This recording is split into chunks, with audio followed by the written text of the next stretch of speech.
change. 6 sa 10 Pinoy tutol sa pagpapalawig ng termino ni Pangulong Arroyo base sa SWS survey. Resolusyon para ipagpaliban ng 2010 elections at palawigin ang termino ng mga halal na opisyal na ungkat sa pagdinig sa Kamara. Sa gitna ng pagtatanggol ng mayorya sa Kongreso kay Pangulong Arroyo, ilang miyembro ng minorya nag-walkout.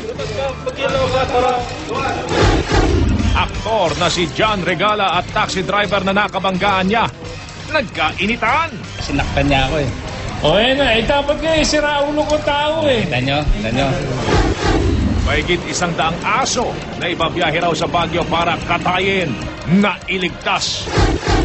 Sa muling pagharap ni Jokjak Volante sa Senado, mga senador nakapuntos na raw. Volante, muntik pang ipa-contempt.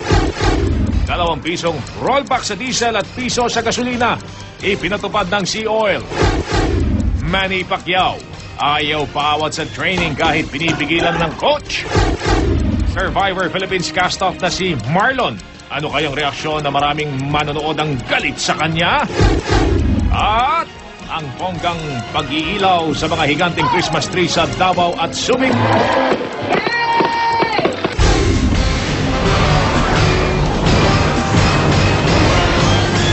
Mula sa GMA Network Center, narito si Mel Chanco, Mike Enriquez. Ito ang 24 oras.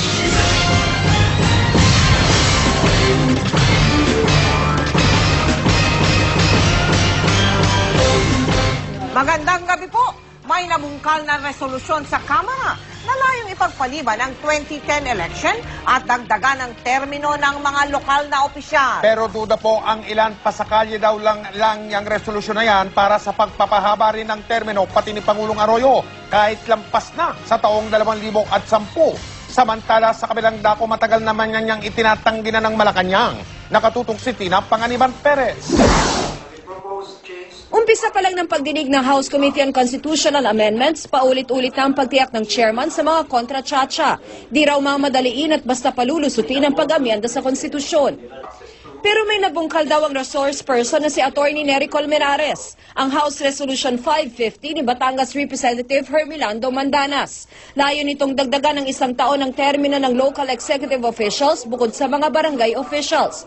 Mula 3 gagawing 4 na taon. There are actually very specific proposals that I noticed in the pending before the committee that actually allow for term extension. There is a proposal, I think it's HR House Resolution 550. Term extension for the president or for anybody for that matter is merely talks, rumors, and chismis. In the status of the resolution it is initially deliberated on August 12, 2008 already by this committee. Going through 550 now, which has been referred to our committee, it does suggest at the end of the resolution that perhaps a postponement of the election to 2011. Nasa ibang bansa si Mandanas. Noong 2005 pa raw niya ito inihain. Pero lumalabas sa record ng House Bills and Index Division na noong April 30, 2008 ito na-file. Nilinaw rin ni Mandanas na di sakop ng panukalan niya ang termino ng presidente, vice-presidente at senador. Ating gustong pahabain ay hindi yung sa Pangulo. Ang gusto natin pahabain, ulitin ko, ay yung sa mga governor at sa mga mayors at pati na rin yung mga congressmen. Pero malinaw sa resolusyon ang balak na gawing May 2011 ang magkasabay na local at national elections at i-extend ng 1 taon ang termino ng lahat ng elected official. Sa resolusyon, naka-underline pa nga ito, kaya duda ang mga kongresista. One word, booking. Na-booking itong gusto nilang mangyari. Marahil ito ang basis ng panalangin doon sa Malacanang kung bakit perhaps beyond 2010. Ang Mandanas Resolution ay isa lamang sa mga nakahain na 30 resolusyong balak mag-amyenda sa saligang batas na tatalakayin ng komite. Ayon sa ilang legal experts, ang anumang pag-amyenda sa konstitusyon bago ang 2010 elections ay siguradong pagsususpetsahan ng publiko. Why should that be changed? Let's just follow the Constitution. There is a mandated constitutional election in May 2010. Dumistansya ang palasyo sa Mandanas Resolution. Di raw sila nakikialam sa Kongreso. Pinauubayan namin sa Kongreso ang usapin ng charter change because nagsisimula to at nagtatapos sa Kongreso. Rekomendasyon naman ni Abueva, magpasagay ng Kongreso ng panukala para sa isang Constitutional Convention o CONCON na uupo pagkatapos ng 2010 elections sa loob ng 6 hanggang 8 buwan lamang. Ang mga delegado ihahalal kasabay sa 2010 elections para raw makatipid. Tina Panganiban Perez, nakatutok, 24 oras. Mga kapuso, tutulang higit na nakararaming mga Pilipino sa pagbabago ng konstitusyon para mapahaba ang termino ni Pangulong Arroyo. Resulta po yan ng survey ng Social Weather Station o SWS. Nakatutok si Marie Sumali. Kanina ipinresenta ni Dr. Mahar Mangahas ang resulta ng pinakahuling survey ng SWS sa pagdinig ng House Committee on Constitutional Amendments. Sa survey na ginawa mula September 30 hanggang October 4, 2008, 64% o 6 sa bawat 10 Pinoy ay tutol sa pag-amyenda ng saligang batas para mapanatili si Pangulong Gloria Arroyo bilang pinuno ng bansa. Nakita raw ang pagtutol ng mga Pinoy sa lahat ng social classes at lugar sa bansa. This is found in all areas and classes. Just go quickly. In Metro Manila, it's 78% opposed to allowing the president to continue. In the Visayas, it's 70%. In the balance of Luzon, it's 62%, and in Mindanao, it's 54%. Habang naghihiring ang komite para sa posibleng pag-amyenda ng konstitusyon, nagrally naman sa labas ang grupong bayan para ipahayag ang kanilang pagtutol dito. Mukhang gagawin nila ang lahat at malakas ang loob nila ngayon dahil nga may mayorya sila sa mababang kapulungan at tinitignan nila ang posibilidad ng pagbabago ng komposisyon ng Korte Suprema sa darating na taon. Pati ang mga miyembro ng grupong pamalakaya lumangoy sa Manila Bay para ipahayag ang kanilang pagtutol sa Chacha. Kinalampag nila ang Senado para gumawa ito ng resolusyon na pipigil dito. Banat naman ni Sibak Party List Representative Joel Villanueva, dapat daw ay maging sensitibo rito ang Administrasyong Arroyo. Hindi lamang mga experts o constitutionalist ang nagsasabi na ayaw nila o hindi ngayon ang timing ng charter change. Mismo ang ating mga kababayan. So it's about time for this administration to be more sensitive. Sinasabi po ng palasyo na hindi kami sasang-ayon o ibablock ng palasyo ang any efforts to extend the term limits of any elected official kasama na po ang presidente. Ang mga kalyado ng Pangulo di rin naniniwalang pagpapalawig ng termino ng Pangulo ang pakay ng Chacha. Isabay natin sa election ng 2010 ang paghalal ng mga delegates para sa Constitutional Convention. And then pag-usapan 'yan habang may bagong presidente. And then after the term of the new president, doon natin patupad. Alam nyo, hindi naman ho siguro term extension. Kasi if you will always think that it's always term extension, hindi tayo uusad. We need to really rethink of changing our constitution for the betterment of our system. Para naman sa CBCP, hindi pa napapanahon ng Chacha. Kung may kailangan mang baguhin sa saligang batas, dapat daw itong gawin pagkatapos na ng 2010 elections. Mariz Umali, nakatutok, 24 oras. Nag-walkout ang ilang miyembro ng minorya sa Kamara sa gitna ng pagdepensa ng mayorya kay Pangulong Arroyo tungkol sa impeachment complaint. Kung kahapon kasi bugbog sarado ang Pangulo sa mga kongresistang gusto siyang i-impeach. Ngayon naman, ipinagtanggol siya ng mga kaalyado. Nakatutok si Ivan Mayrina. Nag-lecture si Deputy Speaker Pablo Garcia sa kahulugan ng mga salitang fact, speculation, opinion at fiction. Lahat daw ng mga inilatag na akusasyon kahapon pawang espekulasyon o opinyon at hindi may tuturing na impeachable offense. Di raw pwede maging basehan ng impeachment ang mga survey. Inihalin tulad pa niya ang Pangulo kay Jesucristo. Our Lord Jesus Christ was crucified because of an opinion survey. And that is how we are going to judge our president. President Arroyo is not our Lord. Ang ibang congressman ganun din ang tono.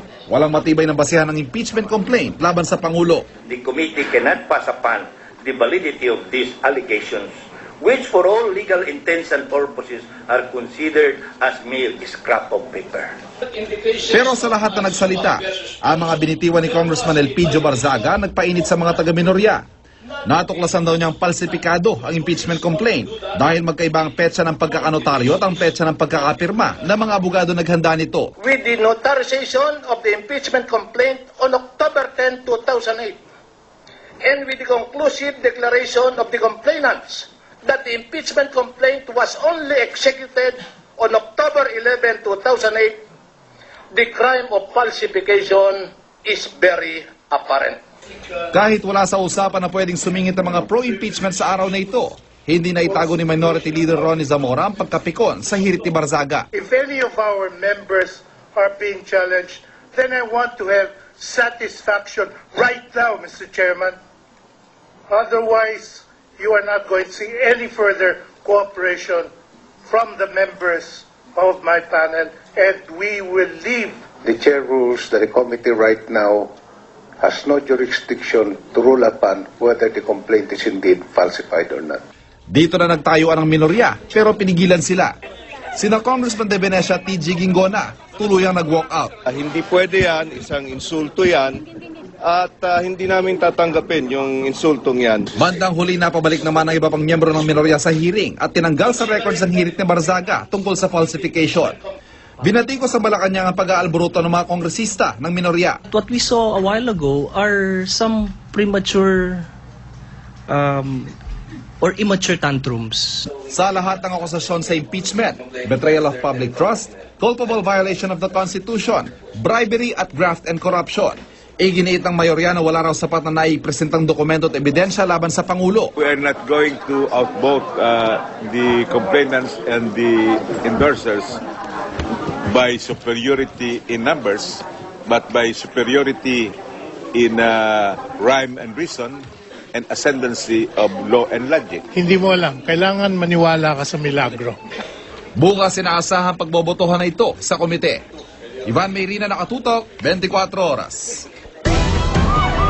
Kaligtasan mo sa Alerto 24. Inireklamo po ng pambubugbog ang aktor na si John Regala. Ang nagreklamo ay isang taxi driver na nakabanggaan ni Regala kanina sa lungsod ng Quezon. Si Steve Dailisan, Naka-Alerto 24. Nandila po siya. Yun lang po ito. Nandila? Sinusuntok niya ako. Dinilaan ka ba? Dinilaan. Ginanalan pa ako. Ugali pa rin siyang matandang karispeto yun. Ang layo-layo ko sa'yo. Kahit mo kasi sinungalingan mo. Ang layo ko sa'yo. Wala lang tayo dito sa police station. Naku, sa totoo lang. Di pa rin maawat ang palitan ng mahang ng mga salita ng aktor na si John Regala at taxi driver na si Rafael Sabulahan kahit pa idiniretso na sila sa QCPD traffic sector. Una nito, nagka-enkwentro ang dalawa sa intersection ng Panay Avenue at Sergeant Esguera. Sa kwento na nakasaksing tricycle driver, bumabaybay daw noon ng Sergeant Esguera Avenue ang taxi. Pakaliwa naman ang kotse ni Regala na galing Panay Avenue na mangyari ang banggaan. Bumabaw si Jan. Tapos, nag-usap sila. Pero hindi namin narinig yung pinag-usapan nila. Nakita na lang namin yung inuupakan yun ng taxi driver. Di naman itinanggi ni Jan na nasapak niya ang driver. Arugante raw kasi at pakiramdam niya, gusto lang siyang pagkaperahan. Alam mo, loko-loko kong kausap. Pa rin kasi. Ay, hindi na ako nakapagpigil. Talagang, ganun ako ha. Binanata ko na yan. Oo. Kahit na magdemanda siya ng physical injury. Sige, magdemanda siya. Hingi siya ng pera sa akin. Bibigyan ko siya ng pera pero bubugbugin ko muna siya. Pinanonood ko nga rin yan sa TV, saka sa pelikula eh. Hindi ko nga siya namukhaan, no? Na siya pala si John Regala. Pangalawang usapan na, saka ko lang nalaman si John Regala pala. Problema, binanatan na naman ako eh. Ayaw na raw sana magsampa ng kaso ng taxi driver kahit ilang beses siyang nasapak at nadurog pa ang kanyang salamin. Basta babayaran siya ng aktor ng pinsala sa taxi. Pero di payag dito si Regala. Ayoko ng kaso. Trabaho kang legal. Ayoko ng kaso dahil abala yan eh. Ngayon, kung hindi naman siya makikipag-ayos, edi siyempre, magre-reklamo ko. Akala mo kaya mo kaharap mo. Huwag mo kong alam mo yung pinag-aralan, ginagamit yan. Matanda ka na. Dapat alam mo na ang tama o mali. Payo naman ng pulisya sa mga motorista, huwag daanin sa init ng ulo ang aberya sa kalsada para raw maiwasang magkasakitan. Alam mo kung maayos ka salita, alam mo, kung marunong ka magpakumbaba kung ginagamit mo yung kokote mo, sir, sorry sir, hindi yung sinasadya. Di na pagbigyan kita, may pera ako eh. Sino ba si Ramong bumangga? Sino ba hingin ng sorry? Steve Dailisan, Naka-Alerto 24. Patay ang isang negosyante ng tambangan siya sa Commonwealth Avenue sa lungsod ng Quezon kagabi. Alitan sa negosyo ang isa sa mga anggulong iniimbestigahan. Si Marvin Tumandao, naka-alerto 24. Bandang alas 9 ng gabi nitong Lunes, tumigil ang trapiko sa kahabaan ng Commonwealth Avenue matapos tambangan ng SUV na ito ng di pa nakikilalang mga sospek. Sa tatlong sakay nito, dead on arrival sa General Malvar Hospital ang driver na si Marianita Dizon, isang negosyante. Nagtamo naman ang tama ng bala sa kaliwang balikat ang katabi niyang staff na si Lane Hendran, habang maswerteng di nasaktan ang tauhan niyang pinakamalayo sa gunman. Kwento ng nakaligtas na biktima, patungo sila noon ng among si Marianita sa Don Antonio Heights sa Fairview upang makipagkita sa isang kliyente. Pagtapat daw ng kanilang SUV sa Ever Gutesco Commonwealth, bigla na lang sila pinaulanan ng bala ng sakay ng isa ring SUV. Kasi nga nakaharap ko dito sa kabila. Hindi ko talaga napansin kasi wala akong nakita. Wala pa akong alam na may kaaway siya. Kwento ng isa sa mga nakasaksi sa krimen, tila alam na ng biktima na siya ang target ng mga sospek. Kasi sinusundan na sila daw eh. Tapos nag-aagawan na sila ng daanan dyan. Biglang may pumutok na mabilis. 4 na sunod-sunod. Dinamukhaan ng mga salarin dahil di raw bumaba ang mga ito sa sinasakyang SUV. Alitan sa negosyo ang inisyal na tinitingnan ang anggulo ng mga otoridad. May-ari si Dizon ng isang engineering firm. Titignan pa rin namin kung meron siya sa engineering, sa business nila, kung meron siya nagkaroon ng hindi pagkakaunawaan doon sa mga kanegosyo niya. Nakatakdasan ang lumipad ngayong araw si Dizon para magbakasyon sa US. Marvin Tumandao, nakalerto, 24. 2 linggo pa lang po nakararaan ng nailigtas ang 75 aso. Ibibiyay sana sila sa lungsod ng Baguio para katayin. Naulit po na naman yan kaninang madaling araw. Mahigit 100 aso rin na muntik ng maging asusena ang naharang si Oscar Oida, naka-alerto 24. Halos naghihingalo na at pawang nakatali pa ang mga bibig ng matagpuan ng mga taga-anti-karnaping unit ng QCPD ang mga asong ito. Mag-aalauna na madaling araw nang maharang ng mga pulis ang AUV na ito na naglalaman ng mahigit 100 aso. Sinita nila ang naturang sakyan matapos silang magduda sa plaka nito. Kung makapansin nyo, hindi naman kalumaan yung plaka ng sakyan pero yung berdeng pintura ng numero burado na. Ayon sa mga otoridad, sinasadya raw talaga ito para hindi mamarkahan ang sasakyan. Ang driver at pahinante agad namang umaming i-deliver daw sana nila ang mga aso sa Baguio. Base daw sa driver, binibenta daw nila 500 to 400 isa. Ang isa? Depende sa laki. So umamin na yun? Umamin yung driver tsaka yung pahinante. Pero nang tanungin kung saan nang galing ang mga ito, di magtugma ang kanilang mga pahayag. Galing saan yan? Galing saan yan? Galing Batangas to yan. Saan galing yung mga asong yan? Sa Laguna po. Sa Laguna? Oo. Sabi ng isa sa Batangas. Ewan ko, sama na lang po kasi dyan. Sumakay na lang po kasi ko eh. Ayon sa mga taga-NGO na nangangalaga sa karapatan ng mga hayop, matagal lang nakatimbre sa kanilang samahan ang plate number ng naturang sasakyan. Meron kami kasing mga tinatawag na mga informante, yung mga concerned citizen din na naroon sa lugar na tumatawag sa amin, binibigay ang mga plaka na yan. Actually, marami yan. Wala namang inaksaya sandali ang mga otoridad. Dali-dali nilang dinila ang mga aso sa tanggapan ng Philippine Society for the Prevention of Cruelty to Animals. Doon na tumambad sa mga miyembro ng media ang mas kalunos-lunos na imahe ng mga aso. Ang ilan, halos di na may buka ang mga bibig sa higpit ng pagkakatali. Batay sa batas, ang ganitong klase ng paglabag ay may kaukulang parusa ng 2 hanggang 4 na taong pagkakabilanggo at may multa na aabot sa 5,000 piso kada aso. Katulad nitong may pusal sa nguso ng mga aso, tapos binibiyahe for karne, hindi pwede yun. Bawal po sa 9482 po yan. Oscar Oida, naka-alerto, 24. Bumabalik na sa normal ang sitwasyon sa kasiguran sa lalawigan ng Aurora matapos ang malawakang pagbaha nitong mga nagdaang araw. Pero problema pa rin ng mga residente kung paano magsisimula muli sa gitna ng matinding pinsalang idinulot ng kalamidad. Nakatutok si Dano Tincungco. Unti-unti nang bumabangon ang mga residente ng kasiguran dito sa Aurora matapos ang nangyaring flash flood noong 1 linggo. Kitang-kita ang bakas ng nangyaring trahedya sa lugar, mga wasak na bahay, sira-sirang tulay at kalsada. Sa mga barangay ng Kalangkwasan at Esperanza, mataas pa rin ang tubig. Pero wala raw itong sinabi sa kalbaryong sinapit ng ilang residente na 1 buong linggong binaha. Wala pong makain. Basta tag-ulan dito po, mahirap ang pagkain. Malaking pasakit din ang dalawang landslide na humarang sa daan papasok at palabas ng Barangay Esperanza. Mahirap dumaan dito. Pag dumaan ka dito, tumigan. Kasi dalawa yung landslide na yan ay. Ang barangay ng Tagidi sa bayan ng Dilasag, isolated pa rin hanggang ngayon. Kaya nga ang lawyan ng Aurora ay sasagawa ng pagdadeliver ng mga bigas doon sa mga lugar na naapektuhan. Sasapat siguro hanggang sa 2 araw. Halos 5,000 pamilya ang naapektuhan ng flash floods, pero wala pang 100 pamilya ang nagkubli sa evacuation center at nakauwi na rin ngayong araw. Hindi pa matansya kung magkano ang halaga ng nasira sa kasiguran. Pero sa Dilasag at Dinalungan, umabot na sa 16 million pesos ang halaga ng nasirang pananim at infrastruktura. Kaya naman puspusan ng relief operations ng lokal na pamahalaan at militar, pati na rin ang pagsasaayos sa mga nasirang tulay at kalsada. Pero kahit sinasabing bumalik na sa normal ang sitwasyon sa tatlong bayan, sentimiento ng mga residente, hindi nila makakalimutan ang bangungot na kanilang dinanas sa isang linggo. Mula sa lalawigan ng Aurora, Dano Tingkongko, nakatutok 24 oras. At bilang tugon sa panawagan ng mga sinalanta ng baha sa Kasiguran, Aurora, patungo na roon ang GMA Kapuso Foundation para mamahagi ng relief goods.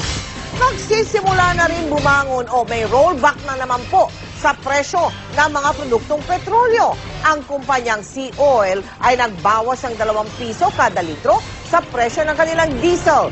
Piso sa bawat litro ng gasolina at kerosene naman. Sinimulan niyan kaninang alas 2 ng hapon, hindi nag-rollback nung 1 linggo ang Sea Oil. Kahit na nag-rollback ng 2 piso kada litro ang ilang kumpanya ng langis. Wala pang abiso iba pang kumpanya ng langis kung may panibagong bawas presyo sila ngayong linggong ito. 850 pinsalang hatid ng paputok ang naitala ng Department of Health mula December 21, 2007 hanggang January 5, 2008. Para maiwasang maulit ito, isinusulong ngayon ng Department of Health ang total firecracker ban sa buong bansa. Nakatutok si Cesar Apolinario. Karaniwan ang mga eksenang ito tuwing magpapalit ang bagong taon. Para sa DOH, walang masasaktan kung tuluyang ipagbabawal ang lahat ng klase ng paputok. Sa pinirmahang position paper ng mga opisyal ng DOH, inirerekomenda nilang ipagbawal sa pamilyan sa buong bansa ang lahat ng klase ng paputok, maski ang kwitis o skyrocket, watusi, small triangulo, el diablo o nabintador at whistle bomb. Gusto rin ng DOH na ipagbawal ang pagpapaputok sa mga residential area. Sa public health point of view, kailangan yung kapakanan ng tao. Walang compromises. Kagaya rin yan sa tabako ganun din kami.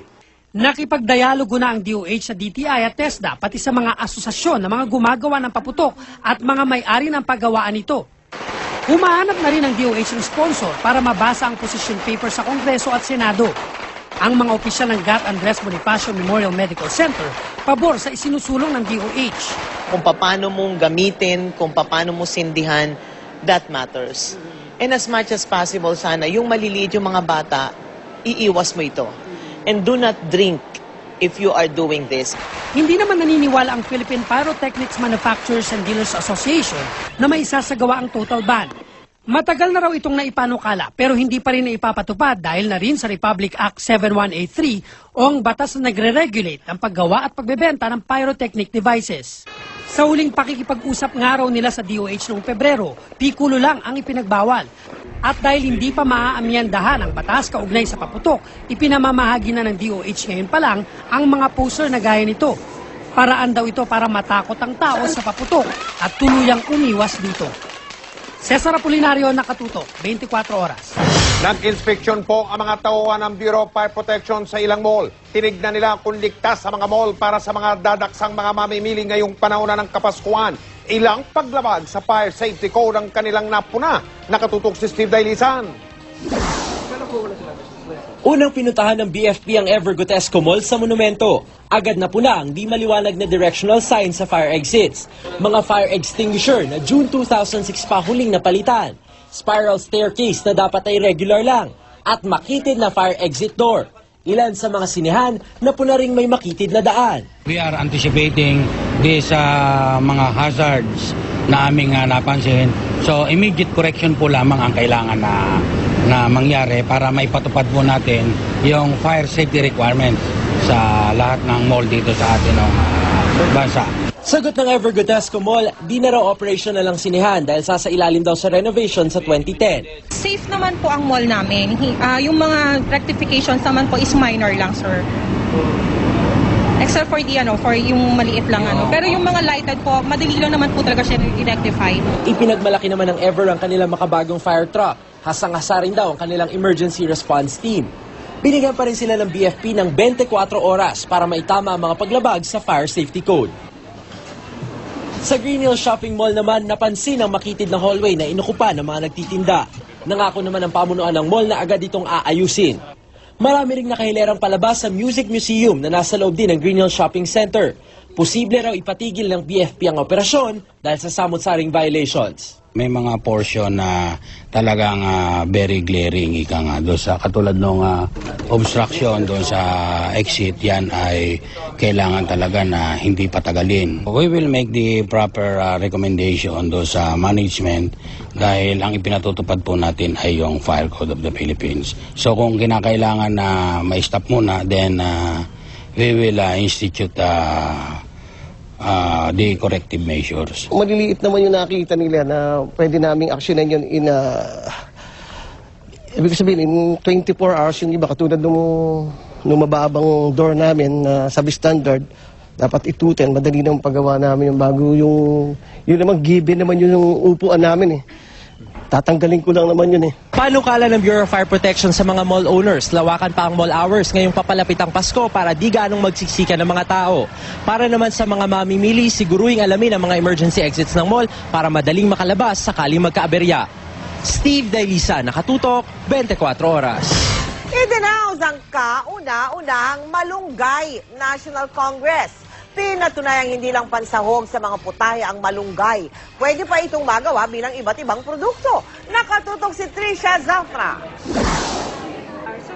Tampok ang ilang produktong gawa sa malunggay sa pagbubukas ng National Biotechnology Week ng DOST. May malunggay bread, noodles at biscuits. May malunggay coffee rin, personal care products at oil. Inorganisa ng Bureau of Plant Industry ang unang Malunggay National Congress sa bansa para sa maraming naiintriga kung paano gumawa ng sariling malunggay product. There are so many agribusiness potentials of this plant. Ang kulang na lang natin ay maraming may gusto pero wala namang maramihang nagtatanim. Kung ang isa sa malunggay food product manufacturers ang tatanungin, bukod sa kakulangan ng kaalaman ng ating mga kababayan, may mas malala pa raw na problema. Red tapes in the government, no? Even yung ka lang yung, what do you call this, kumuha lang nutritional facts, it's too expensive. Ito rin daw ang problema kung bakit hirap mahikayat ang mga pribadong kumpanya na mamuhunan sa mga bagong produkto o teknolohiyang dinedevelop ng DOST. We really do not have biotechnology-based industries. We need to provide incentives for the industry to use biotechnology. At the same time, ang laki-laki na ng tax. Ayon sa DA, noong 2007, naabot ng Pilipinas ang self-sufficiency sa mais dahil sa pagkakagawa ng BT corn o yung mais na resistant sa insekto. Inaayos na ng DOST ang variety ng papaya na hindi madaling mahinog, pati ang BT eggplant o yung talong na hindi pepestihin at magkakabutas ang loob. Trisha Zafra, Nakatutok, 24 Oras. Kung inyo pong matatandaan, naging kontrobersyal noon ang kondominium na ipinatayo ng kumpanyang Koreano na Hanjin sa gitna ng gubat sa loob mismo ng Subic Bay Metropolitan Authority o SBMA. Ngayon, isa na namang proyekto ng isa pang kumpanyang Koreano ang nababalot ng kontrobersya. Kapag natuloy raw kasi ang planong pagpapatayo ng hotel at casino sa loob din ng SBMA, hanggang 300 puno umano ang posibleng maputol. Nakatutok si Cara David. Isang Korean company ang balak magtayo ng hotel at casino sa 2 ektaryang lupang ito sa SBMA. Kung matutuloy ang plano ng Grand Utopia, sa Disyembre magsisimulang magbungkal ng lupa. Mahigit 1,000 Pilipino raw ang magkakaroon ng trabaho mula dito, kaya ayon sa SBMA, isa itong major tourism project. Ang problema, ang 300 naglalakihang puno na nakatanim sa lugar. 30 dito endangered species. We found out only last October that there was a September confirmation by the Ecology Center of SBMA that the existing usage is urban forest. And I could also put some buildings in urban forest, but but you can design it in such a way that you preserve those trees. Si Palafox ang kinuhang arkitekto ng Grand Utopia. Plano nila, idisenyo ang hotel at casino na hindi nagpuputol ng puno. Pero umurong sila sa proyekto nang malamang magpuputol umano ng puno ang Grand Utopia. We thought we'd be able to participate in that design. And what was happening was there was something wrong with the procedure. A foreign architect was asked to design the project, and for me just to attach my name. Inamin ng Grand Utopia na kinuha nila ang serbisyo ng Yamasaki Architects, isang international firm. Pero hindi raw totoo na magpuputol sila ng puno. Ire-rebol daw nila ito at ililipat sa ibang lugar. Dagdag pa nila kung may puno raw na hindi maisasalba, magtatanim daw sila ng 15 puno bilang pamalit sa bawat isa. May nakuha kaming dokumento mula sa Ecology Center ng SBMA. Nakasaad dito na urban forest ang lugar. Pero ipinagtanggol pa rin ni SBMA Chairman Armand Aresa ang proyekto, commercial zone daw ito. The existing master plan for that area allows for resort, hotel, entertainment, mixed use. Basta no cutting. Transferring the trees we will allow. Wala pang ECC ang Grand Utopia kaya hindi pa sila makapagsimula ng construction. Pero kamakailan, nagsagawa na sila ng groundbreaking ceremonies. Cara David, Nakatutok, 24 Oras. Matapos ang isang araw na pahinga, balik ensayo si Manny Pacquiao para sa bakbakan nila ni Oscar De La Hoya. Ang coach na si Freddie Roach, halos awati na ang ganadong-ganadong si Pacman. Mula sa Los Angeles, California, nakatutok si PR Kanghel. Go, come on. Kung di pa inawat ni Coach Freddie Roach, hindi pa sana hihinto sa workout kanina si Manny Pacquiao. Ang 15 round ng MITS training ni Pacman, medyo bitin pa raw. I want to make sure na 100% ako kondisyon. Kasi parang samantalahin ko yung sinasamantala ko yung pagkakataon na kondisyon yung katawan ko. Pero si Coach Freddie Roach ayaw nang pagurin pa si Pacman. Now we have to start saving energy for the fight, of course. So, pretty much from this point on, we're more or less maintaining. We're ready to fight. The game plan's done. We know what we're going to do. We're in great shape. So now we're just kind of maintaining and keeping everything level. Di naman daw ito nangangahulugang paisi-isi na lang si Pacman ngayon. Katunayan, kumpleto pa rin ang ibang exercise niya, tulad ng speedball exercise, mga sit-up at skipping exercises. Ang mga fans ni Manny na nanood sa ilang bahagi ng training niya, hangang-hanga. Tulad ni Grant Marqueta, 9 na taong gulang.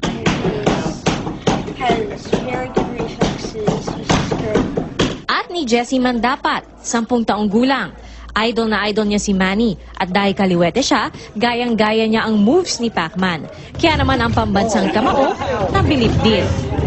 Mismo ang coach at mga trainer na ni Manny ang nagsabi handang-handa na siya para sa kanyang laban sa December 7. Ang tinitiyak na lang nila ngayon, huwag masyadong mapagod si Manny sa training para sa kanyang dream match. Mula rito sa Los Angeles, California, PR Kanghel, Nakatutok, 24 Oras. Susunod! Pasyente at kanyang bantay pinagbabaril sa loob mismo ng ospital. Patay. Isa Calzado, mas magpapakadaring na raw sa 2009.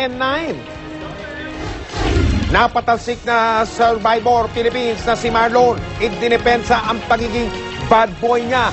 Mapapanood yan at marami pang iba sa 24 oras na may live na kuha sa Marikina River Park, may Tiangge. May parang tinatawag na night market. Maraming tao. Abay, Pasko na.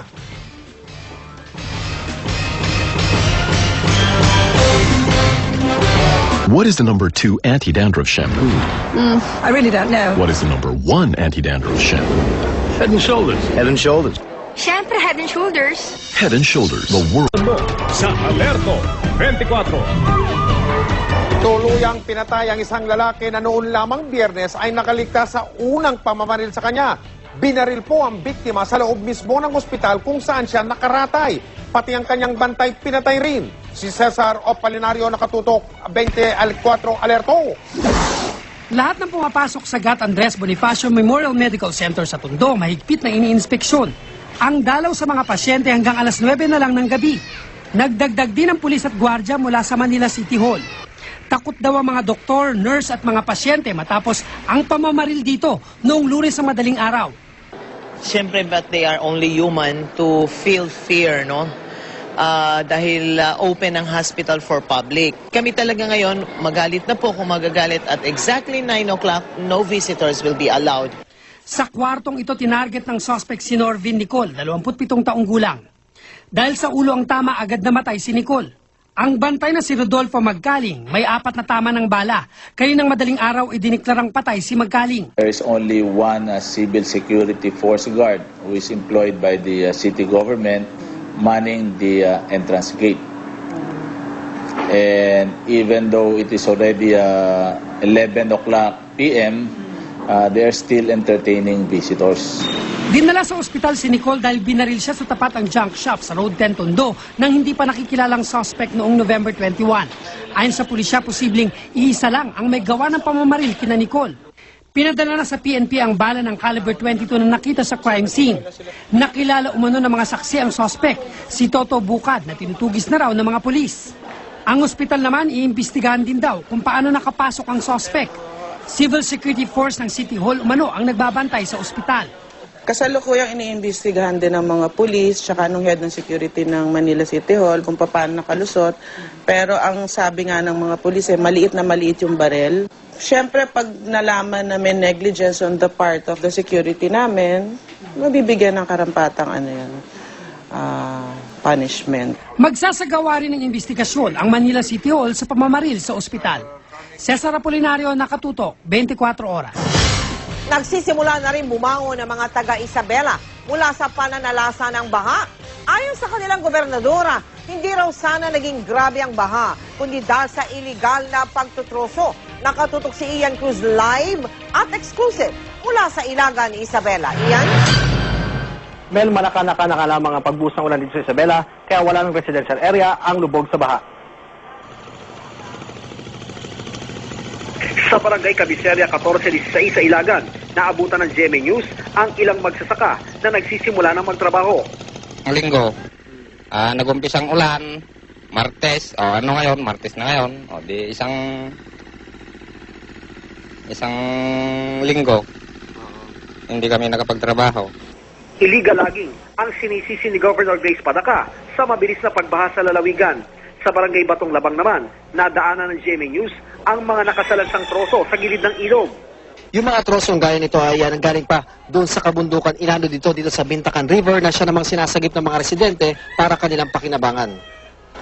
Ang ibang residente, naabutan pa namin naghahanap ng inaagos na troso sa ilog. Tinipon yung mga tao yan para gawin nila na ulingin yan. Para pag mauling, ibibinta na pagkaroon ng pera yung mga tao, gano'n. Sa barangay Balakong, malaking problema ang pagbagsak ng tulay na ito na nagdurugtong sa barangay Kadu.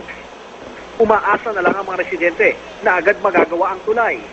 Mahirapan kami sir kasi umiikot kami sa malayo. Sarado naman ang daan, papasok at palabas ng Bintacan Bridge dahil sa landslide. Ayon sa alkalde, 7 pa sa 71 barangay ang isolated. Kanina, nagbigay na sila ng relief goods sa mga taong hindi makarating sa bayan. Yung landslide, hinihintay lang natin na medyo matuyo lang ng konti kasi kung papasukin ng bulldozer yan, mas lalong yung ibig sabihin, lulubog ang bulldozer. Ngayong hapon, nagdeklara na ang sangguniang panlalawigan ng state of calamity sa buong probinsya. Sa ganitong paraan, makapagpapalabas na ng pondo para gamitin sa mga apektadong lugar. Mel, sa ngayon ay nakabalik na nga sa kanilang mga bayan, mga lumikas na residente dahil sa pagbuti ng panahon. Mel? Maraming salamat sa iyo, Ian Cruz, sa Katutok Live mula sa Isabela. Nakapuntos na raw ang mga senador sa muling pagharap ni dating Agriculture Undersecretary Jokjok Bulante sa pagdinig kaugnay sa fertilizer fund scam. Nadikdik pa si Bulante dahil sa testimonya ng ilang regional director ng Department of Agriculture. Nakatutok si Ruth Cabal. We're not going to go helter-skelter here. We want to make sure that the statements are submitted here. Can you direct the National Bureau of Investigation and the PNP to make sure that all efforts be conducted to search for Ms. Aitona? Yes, Mr. Chair. Ito ang tirada ni Blue Ribbon Committee Chair Richard Gordon nang di na naman sumipot sa hearing si Marites Aitona, ang sinasabing middleman sa pagitan ni Jokjok Bulante at Fashion Philippines Incorporated, supplier umano ng mga fertilizer ng DA. Umarap naman ang mga pinatawag na DA Regional Directors. Pinaharap sila dahil sinabi noon ni Bolante na matapos niyang i-release ang 728 million pesos na pondo sa regional directors, wala na siyang alam kung saan ito napunta at kung paano nagastos. Kinontra ito ng ilang regional directors. Pinakita ni Region 11 Director Roger Cho ang purchase order na may halagang 3 milyong piso. Dito nakasaad kung magkano ang abono, anong klase ito at kung ilan ang kukunin. Inamin ni Bolante sa kanya ang pirma sa purchase order, pero bago raw niya ito pirmahan, dumaan na ito sa accounting at finance departments. Yung order para bilhin kung ano man, kayo ho mismo ang pumirma eh. Saan ho galing ngayon yung sinasabi niyo sa amin buong hapon, buong umaga nung nakaraan sa Kongreso, na wala kayong pakialam pagdating sa pagpili kung fertilizer man yan o hindi? He simply gave the authority to the regional director to do the purchasing because they have a limit, as mentioned by Director Chu, up to 1 million pesos. So may kinalaman nga po kayo. Tinuro naman ni Region 7 Director Ricardo Obleda si Bolante na siya raw namili kung anong NGO ang dapat makinabang sa pondong natanggap ng Kalibo Aklan. Inilabas ni Senator Ping Lacson ang memo na ito ni Bolante na tumutukoy sa NGO. Sino nagbigay ng instruction sa inyo? I'm warning you. We can hold you in contempt at dito ka hanggang hindi ka magsabi ng totoo. Wala pong iba kundi ang ating Yusek. Bolante. Yusek Bolante ho ba? Opo. I just hope and pray that Director Oblena would be able to put himself together and really think of the truth. And because I never called him, please don't call me a liar unless you can prove with evidence and documents that I'm lying. We're not calling you a liar. We're just saying that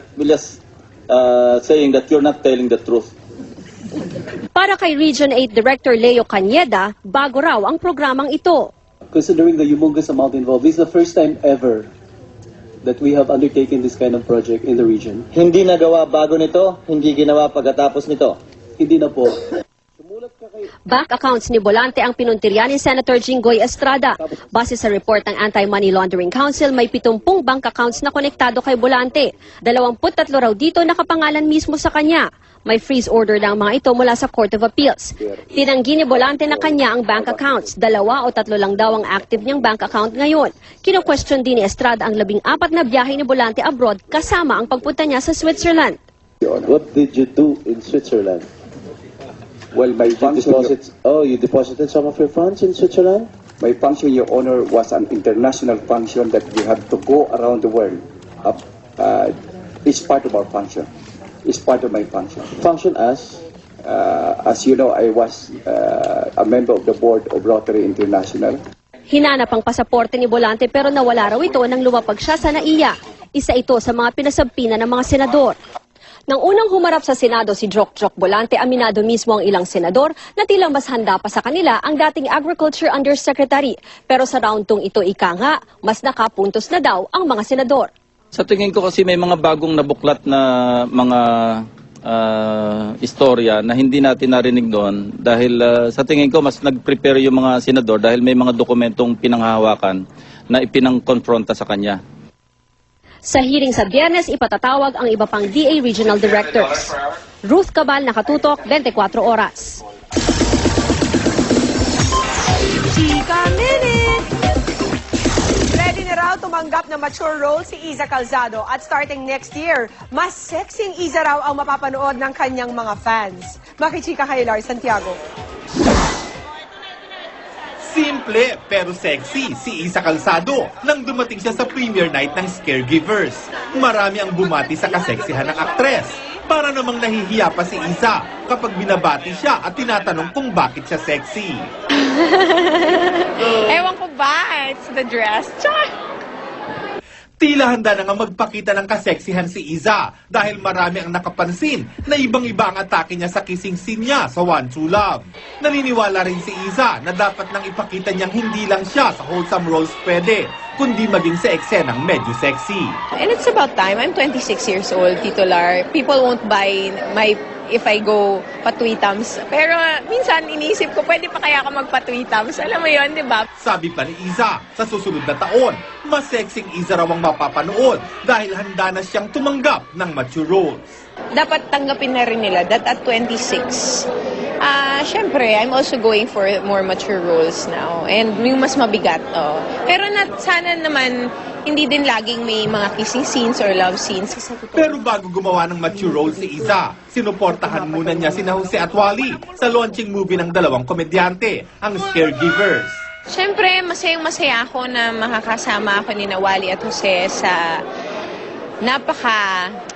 napaka-special na movie sa kanilang puso dahil first movie nila to. Ito yung launching film nila. Lars Santiago, updated sa showbiz happening. Mamaya ang live interview sa latest Survivor cast-off na si Marlon Carmen. Abangan yan. Susunod, 45 patay sa landslide at baha sa bansang Brazil.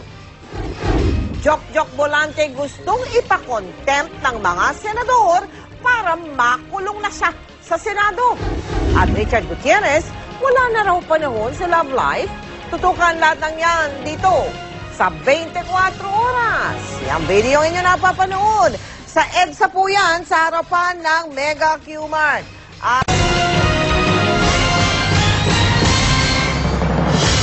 Problema ang matinding pagbaha at landslide sa katimugang bahagi ng bansang Brazil.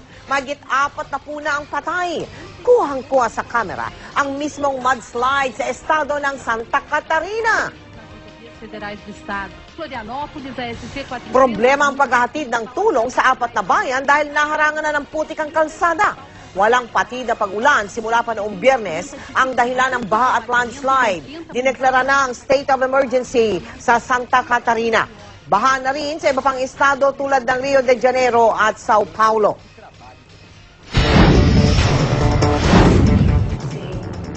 Nagsanipwersa ang COMELEC, NAMPRO, Parish Pastoral Council for Responsible Voting o PPCRV at University of Santo Tomas para sa information campaign sa voters registration. Ang kanilang slogan, Bagong Vida, Be the Change, Botanteng Pinoy, Magpalista Ka. Magsisimula ang pagpaparehistro sa December 2, 2008 at magtatapos sa December 15, 2009. Gagamitan ito ng biometrics sa fingerprint para matiyak na walang double registration. Bagamat hindi ito required sa mga rehistrado ng botante, mainam pa rin daw na magpunta sila sa mga tanggapan ng COMELEC para magkaroon ng biometrics ang kanilang record. Pinirmahan na ng GMA Network at Haribon Foundation ang kanilang ika-4 na Memorandum of Agreement. Ayon kay GMA Network Chairman, President and CEO Attorney Felipe Gozon, suportado ng kumpanya ang Haribon sa pangangalaga sa kalikasan. Ikinatuwa naman ni Haribon Foundation Vice Chairman Philip Camara ang partnership dahil makakatulong daw ang GMA para maiparating sa publiko ang mga impormasyon kaugnay ng kanilang kampanya. We really have to communicate the cause of environmentalism to all Filipinos. We're very thankful for the support of GMA. The crying need of the times is really to help the environment because every day we feel the changes, the climate change.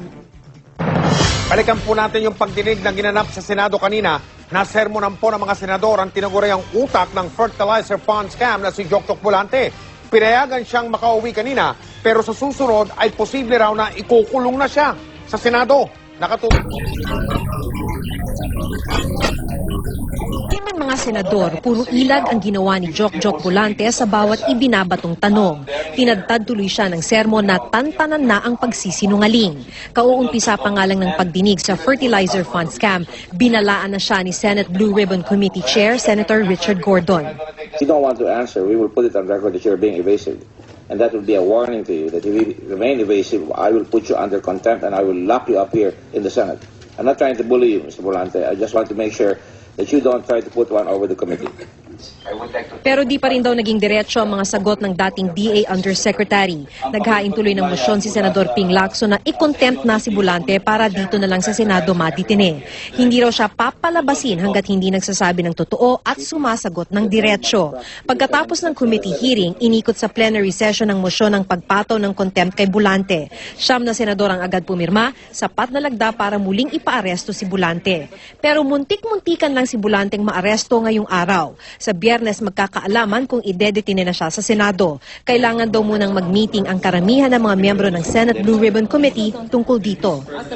Because of his constant evasiveness and apparent lying, we're not going to deliberate on those instances so that we could when we arrest him, if he goes to court, we can prove that he really was lying and was evasive.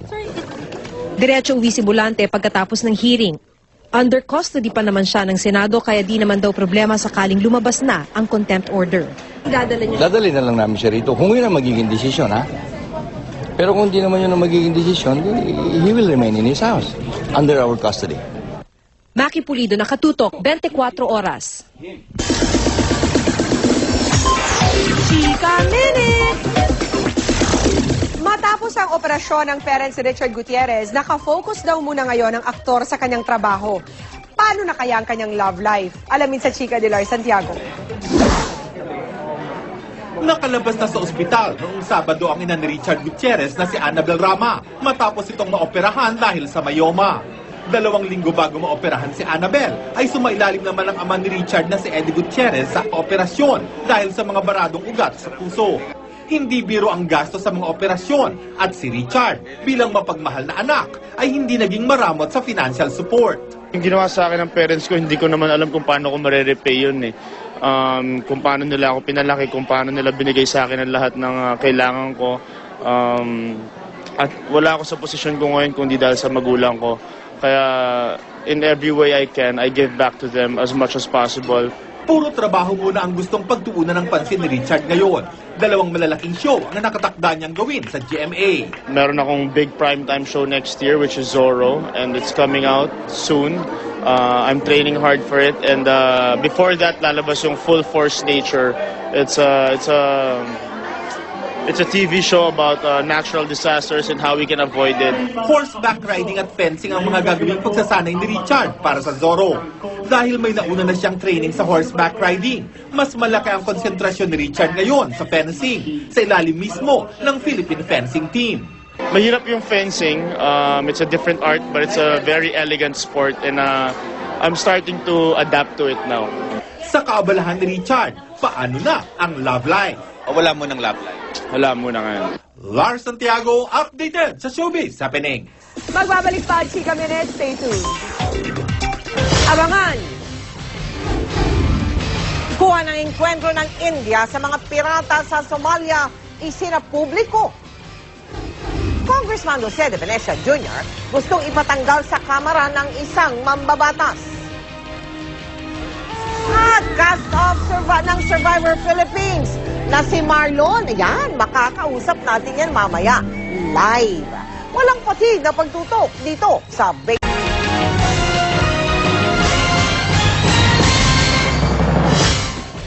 Isinapubliko ng bansang India ang kuha ng enkwentro ng isa nilang barko at mga piratang Somali.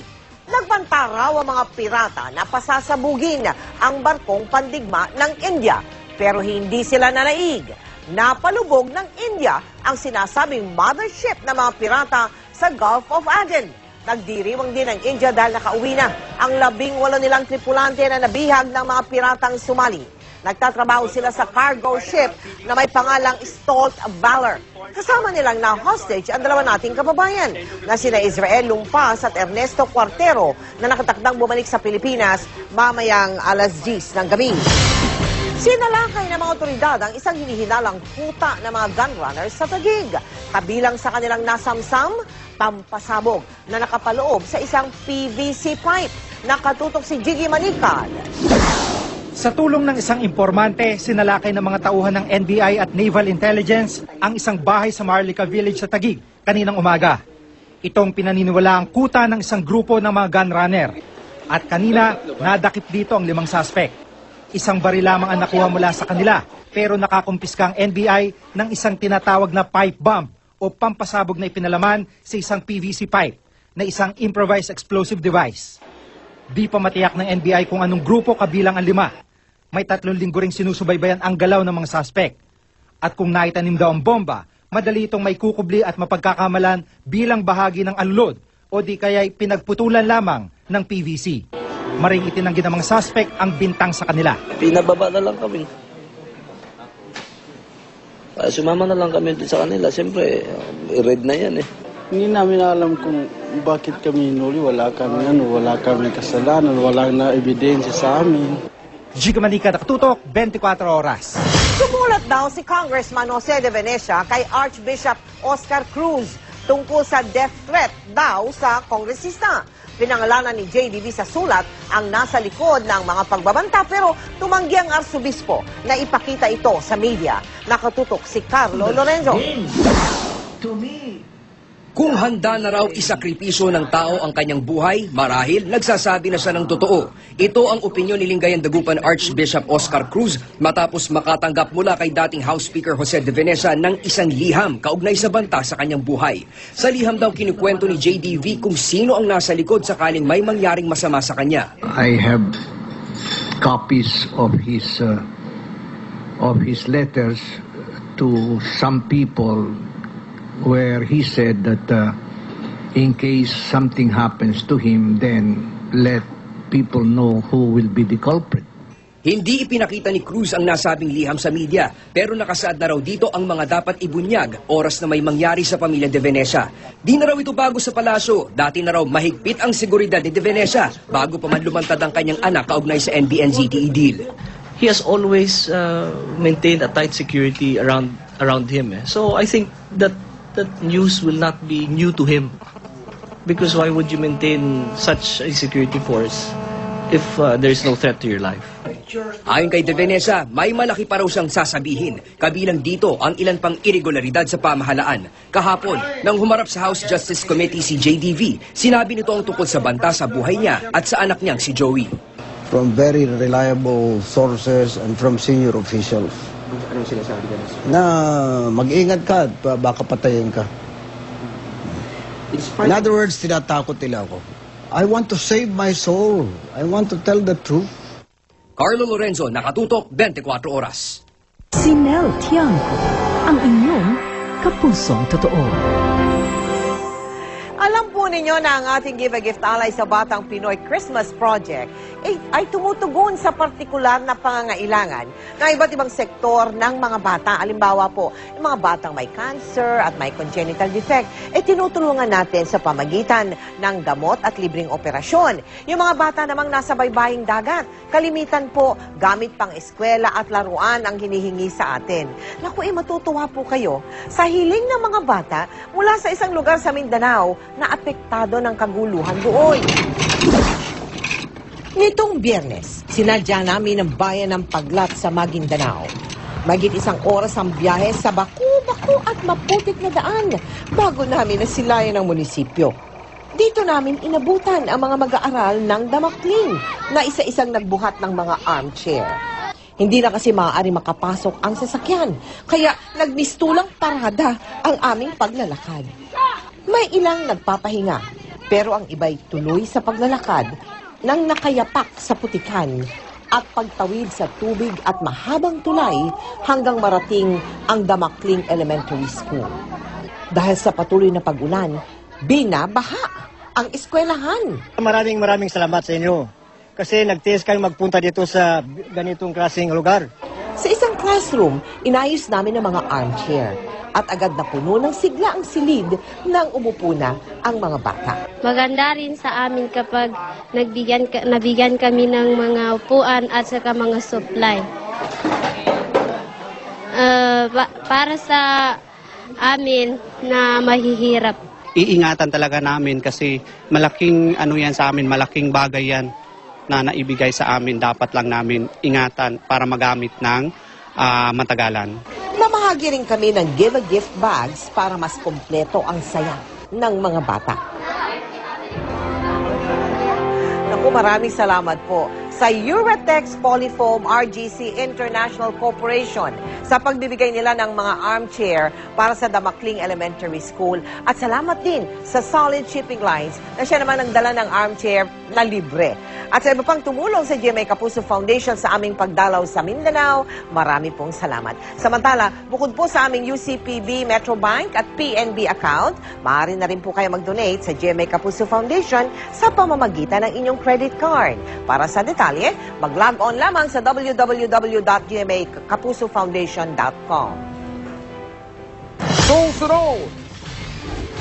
Lalaki sa Amerika, tignan nyo po mga kapuso, nakalipad patawid ng kanyon dahil sa suot na jetpack.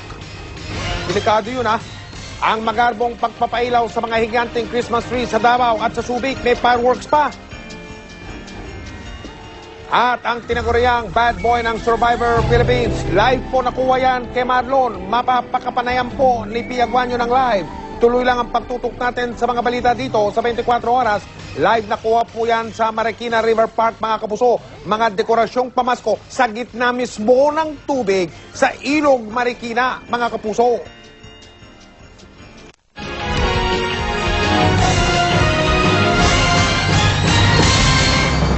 Mga kapuso, panoorin po natin itong balitang ito mula sa Amerika. Isang lalaki ang nakalipad patawid ng isang matarik at malawak na tinatawag na canyon.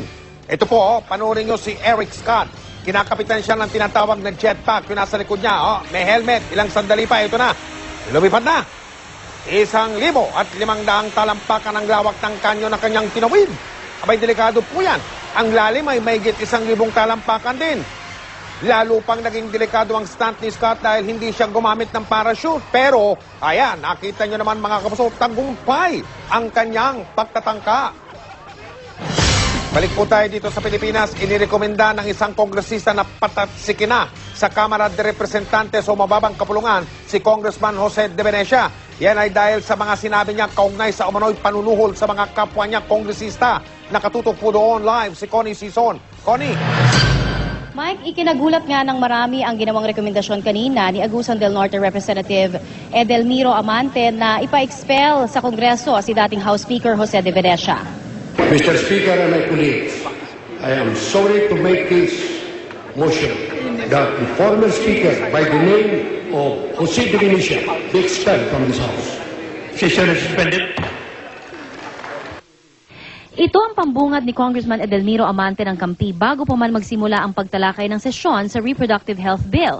Nagmosyon agad si Amante na patalsikin sa Kamara si Congressman Jose de Venecia dahil nasaktan daw kasi ang karamihan sa mga kongresista nang sabihin kahapon ni JDV na sila'y for sale o nababayaran.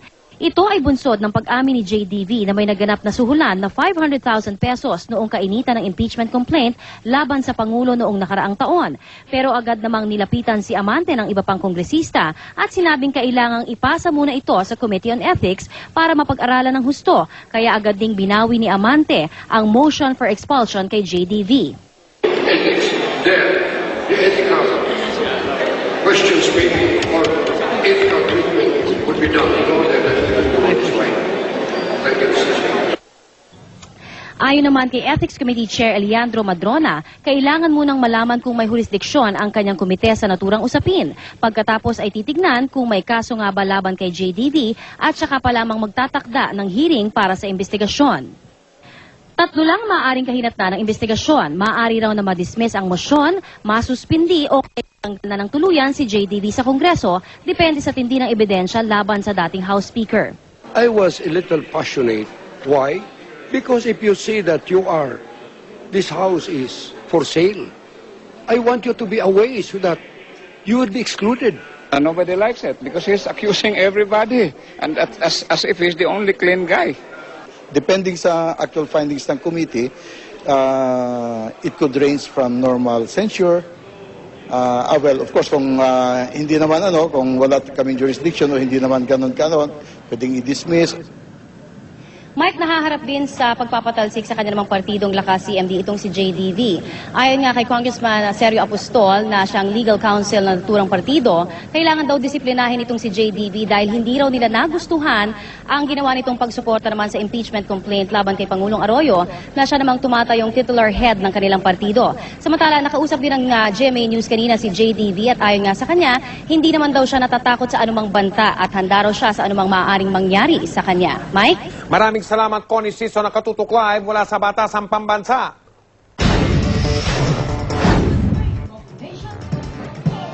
Isang naiibang military drill ang itinanghal ng Batch 2011 ng Philippine National Police Academy sa ika-69 na anibersaryo ng Quezon City Police Department. Ang nakagawi ang military drill, hinaluan nila ng sayaw sa saliw ng makabagong tugtugin. Sa kabila ng munting katuwaang ito, seryoso raw ang pulisya sa pagpapaigting ng peace and order sa lungsod. Kasama raw ng QCPD sa pagronda ang augmentation troops mula sa Philippine Army at Special Police Force. Kaisa naman sa pagpapatupad ng batas trapiko ang Highway Patrol, LTFRB at MMDA.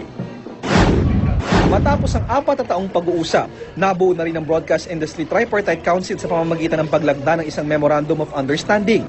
Ito ay sa pangunguna ng Department of Labor and Employment, kasama ang mga kinatawan ng iba't ibang broadcasting companies sa bansa. Gayon din ang National Alliance of Broadcast Unions at Kapisanan ng mga Broadcaster ng Pilipinas. Layo ng konseho na mapabilis ang pagresolba ng labor issue sa broadcast industry, gaya ng security of tenure, karapatan sa collective bargaining agreement at maayos na working environment.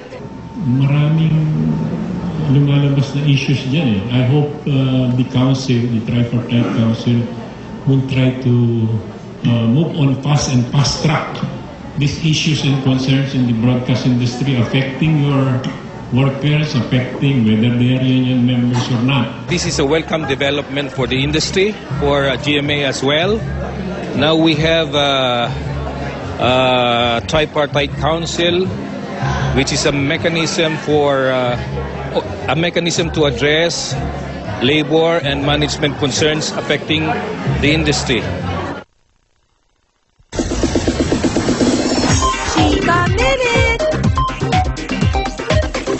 Marami ang natuwa nang ma-vote off ang tinaguriang bad boy ng Survivor Philippines na si Marlon Carmen. Pero sino nga ba si Marlon sa likod ng kanyang bad boy image? Makichika kay Nelson Canlas. Marami sa nakapanood ng pag-vote out kay Marlon Carmen hindi maitangging apektado sa ugali ng Survivor castaway. Dahil dito, ang unang pinakilalang waiter ng Survivor, tinagurian ng bad boy ng primetime. Masaya. Dahil dahil wala na nga yung kontrabida, wala na yung nagpapagulo sa kanila. Medyo panggulo siya doon. Pero sino nga ba si Marlon sa likod ng kamera? Sa panayam ng GMA News kay Marlon, ibang-ibang aming nakita. Taliwas sa kanyang ugali sa isla, palangiti at magalang ang castaway. Kung nagagalit yung mga tao dahil sa mga pinagagawa ko, syempre, sino naman po hindi magagalit? Ikaw ba naman manonood kami? Kita mo, napaka-ruthless talaga ng dating natin. So, okay lang po yun. At least alam ko na napansin nila ako. Ayon kay Marlon, strategy lang daw ang kanyang pinakitang ugali. Kailangan rin daw niyang maging focused para makamit ang pinakaasam na premyo.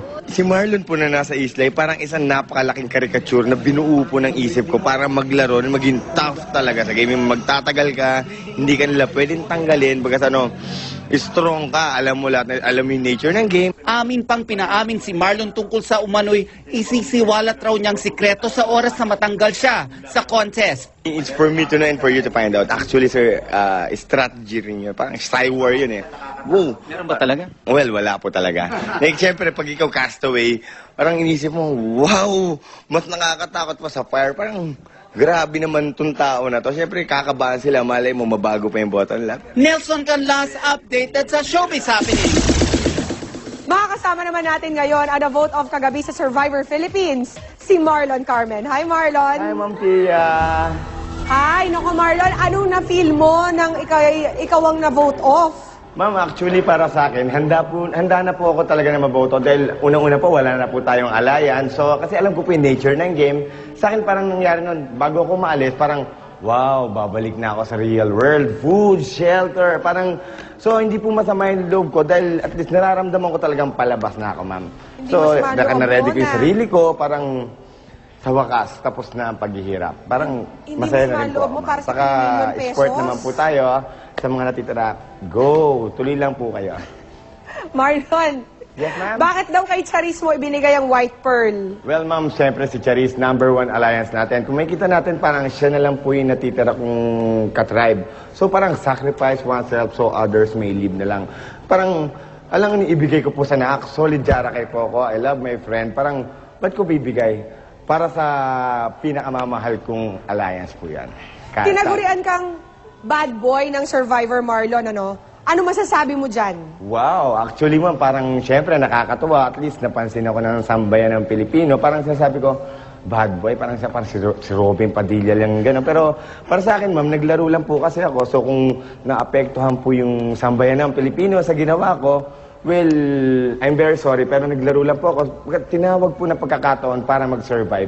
So, kung sakaling tawagin akong bad boy, thank you. At least, alam ko po, nakilala niyo po si Marlon Carmen. Marlon, dahil sa napakaganda mong portrayal ng bad boy, ng pagka-bad boy mo sa Survivor, meron ka ba natatanggap na mga banta Or... Well, ma'am, actually talagang sobrang dami. Parang sinasabi, hoy Marlon, pag nakita kita sa mall, babatuin kita ng kamatis. So sabi ko, wow, sana wag naman dumating. Pero one time nakachempo ako, nagsasabi talagang, grabe ma'am. Talagang ayaw niya akong kamayan. Sabi ko, ma'am, naglalaro lang po ako. Hindi, ayoko sa'yo. Parang sabi ko, ha? Talagang ginagano ko na po siya. Pero okay lang po sa akin yun. Dahil syempre, bago lang po yung Survivor. Bagas parang hindi pa po nila masyadong naiintindihan kung ano talaga yung nature ng game. So, At least, Marlon, ginawa mong very interesting ang Survivor habang nandun ka. Yes, ma'am. Kasi bago naman po kasi ako maging castaway, naging fan din po ako ng Survivor. Kaya alam ko po siya kung paano laruin. Maraming salamat, Marlon, at good luck sa'yo. Thank you very much, Ma'am Pia. Yan po ang Chika Minute. I'll see you again tomorrow. Ako po si Pia Guanyo. Mike? Maraming salamat, Pia. Inilawan na po ang mga higanting Christmas tree sa lungsod ng Tagum sa Davao, pati na po sa Subic Bay, Freeport. Mga naglalaki ang anghel naman ang binida sa Bataan. Nakatutok si Lay Alvis. Sa bawat pindot ng buton, unti-unting inilawan ang giant Christmas tree ng Tagum City sa Davao.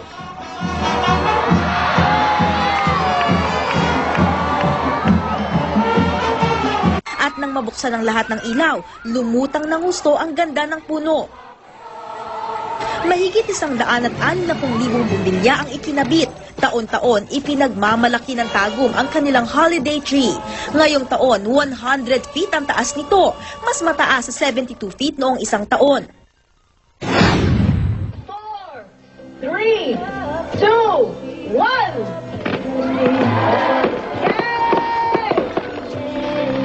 Sinabayan naman ng fireworks display ang ceremonial lighting ng Christmas tree sa Subic Bay, Freeport. Si SBMA Chairman Feliciano Salonga ang nanguna sa seremonya. 35 feet ang taas ng puno na kinabitan ng may 1,000 star lanterns. Bawat bituin sumisimbolo raw sa sipag at sakripisyo ng SBMA volunteers. Wow, that's... Agaw atensyon din ang dambuhalang Christmas tree sa Abukay, Bataan. Mas mataas pa ito sa flagpole at nakikipagpaligsahan din ang taas sa tore ng Abukay Church. Life-sized angels naman ang ipinoporma sa harap ng St. Joseph Cathedral sa Balanga. At kapag inilawan na, inaasahang magniningning ng husto ang buong plaza. Lee Alves, Nakatutok, 24 oras. At yan po ang mga balita ng aming tinutukan sa nakalipas sa 24 oras. Maraming salamat sa inyong pagtitiwala. 30 araw na lamang. Pasko na. Mula sa tahanan ng katotohanan, ako po si Mel Tiang. Ako po si Mike Enriquez. Ito ang GMA. Walang kinikilingan, walang pinoprotektahan. Walang kasinungalingan, serbisyong totoo lamang at dahil hindi natutulog ang balita. Nakatutok kami, 24 oras.